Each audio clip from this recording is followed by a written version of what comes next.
Invention of the Locomotive by William Henri. All rights reserved by William Henri, 2018. Narrated by Stanley Brown and Jason Hill. Chapter 1.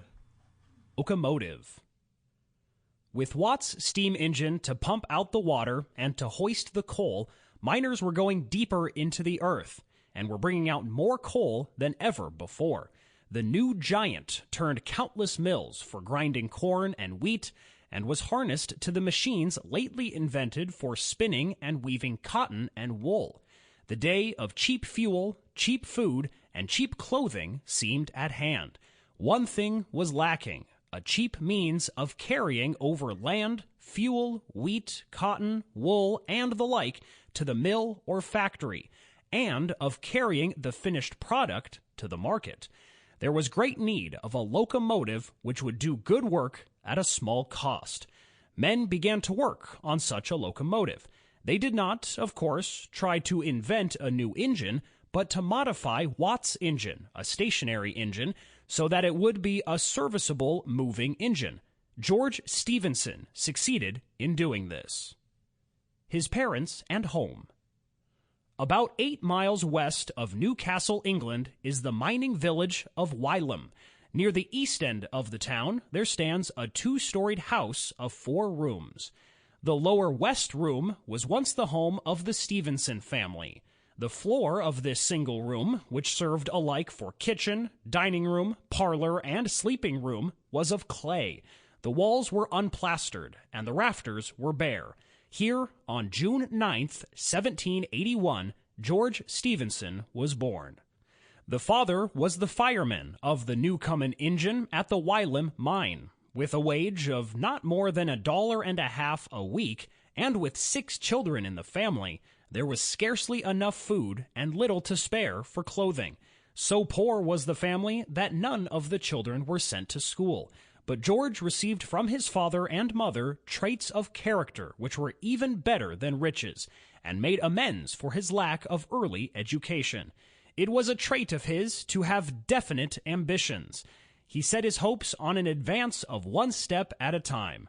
When the desired position was secured, he was not satisfied, but prepared himself for a further advance. Upward, step by step.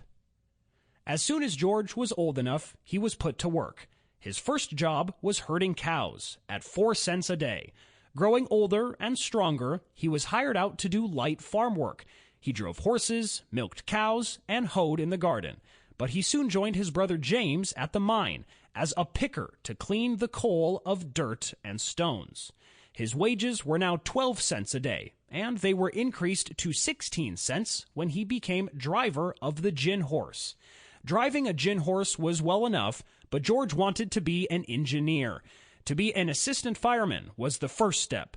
Great was his joy when, at about 14, he was made assistant to his father at the wage of 25 cents a day. By the time he was 15, George had become a fireman and was still ambitious to be an engineer. He spent the greater part of his spare time in studying his engine and in learning how each part worked. It was a great event in his life when some 2 years later his wages were raised to $3 a week. "I am now," he was heard to remark, "a man made for life." Not long after this, a new mine was opened, and George became the engineer. It was his duty to run the engine, keep it in order, and look after the pumps. If for any reason the engine stopped, and he was unable to make it go, he was to call upon the chief engineer of the mine. But the youth knew every part of his engine so well that he never needed to call for help. Modeling engines in clay was his main pastime. He made models of those which he had seen, and of others which were described to him.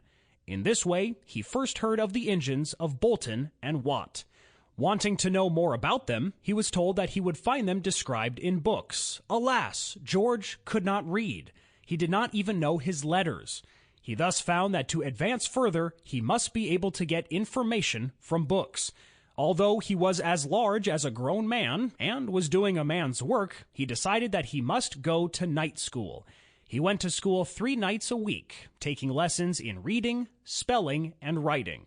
During 1 or 2 winters, he took lessons also Sample complete. Ready to continue?